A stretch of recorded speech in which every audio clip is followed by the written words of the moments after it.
Alright guys, so we have our first autocross event coming up on Sunday here in Lexington. It is a charity event. I'm going to be driving it. We had the Miata, we thought ready to go, but we found a leak when we started filling up with coolant. I've got the gasket to replace it with, but it's on the bottom side of the water pump, so I've got to strip everything back off to get to it. Hey, I drive a Chrysler Sebring. But anyways, just in case it doesn't get done, we'll be going to Plan B. Plan B is 2009 Honda Fit Sport. You may be asking why a Fit. You may be asking why a Fit.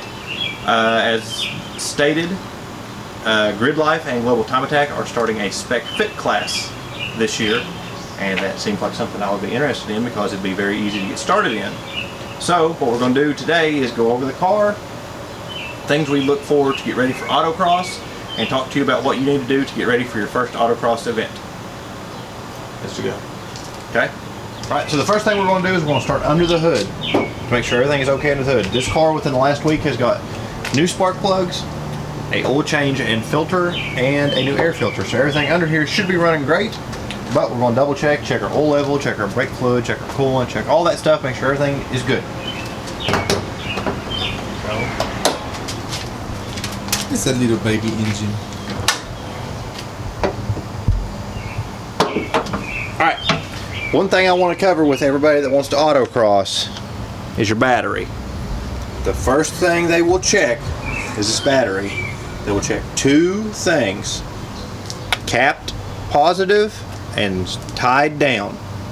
Ratchet straps do not work for a tie down. It has to be an actual tie down, and you have to have an actual cap over this. I've seen people show up to autocross with duct tape on that. They will not take that. If they do, I don't know. So next thing we're going to do is we're going to check the oil. This car's been sitting for a couple hours, so it should be fine. Check the oil. Full. Give it a little wipe. Check it again. Still full. Okay? You'll want to check everything, like make sure all your caps are tight. That way nothing comes off, nothing leaks out. Air filter is good. Make sure it's snapped down because I did just change it. Okay. Radiator coolant overflow is slightly above the max line, so you're okay there. Brake fluid is right at the max line. We'll pop it open and check. Yes, it is good. Okay. So there's all the fluids under the hood. Also look, don't see anything leaking, don't see anything out of place. So now we will move on to the outside of the car. When you're walking around your car getting ready for autocross, you want to make sure you have nothing like any loose panels, mirrors not flopping around, these are not loose. Make sure your spoilers are good. Just basic, simple stuff. Make sure nothing's going to fall off as you're going down the track. If you want to check your tires, make sure you don't have any separation on your sidewall. Check your air pressure.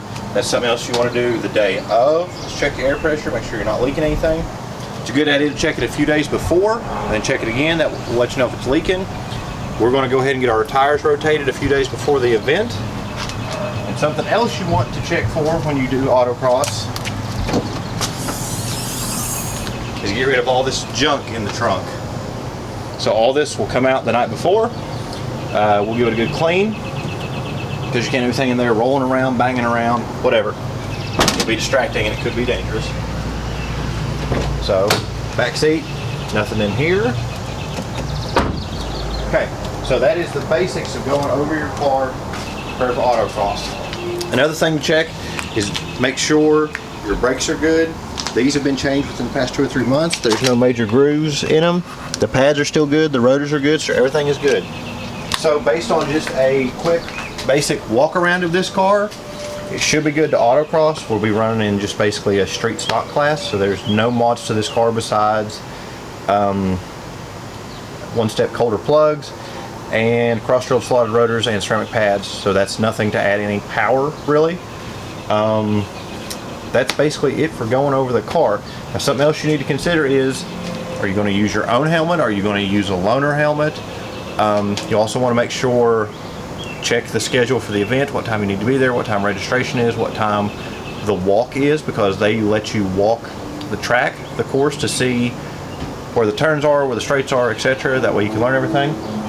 You need to figure out the price, if you need to be a member, if you have to pre-register. Sometimes you do have to pre-register because the event will fill up. These are just things that if you contact somebody at the local chapter or go to their monthly meeting or get on the Facebook page, whatever, they can answer all these questions for you. If you guys have any other questions about autocross or SCCA, drop them down below in the comments and we'll be glad to answer them. So keep an eye out for this Sunday. We will be autocrossing, and then you'll see video from that. You want to eat?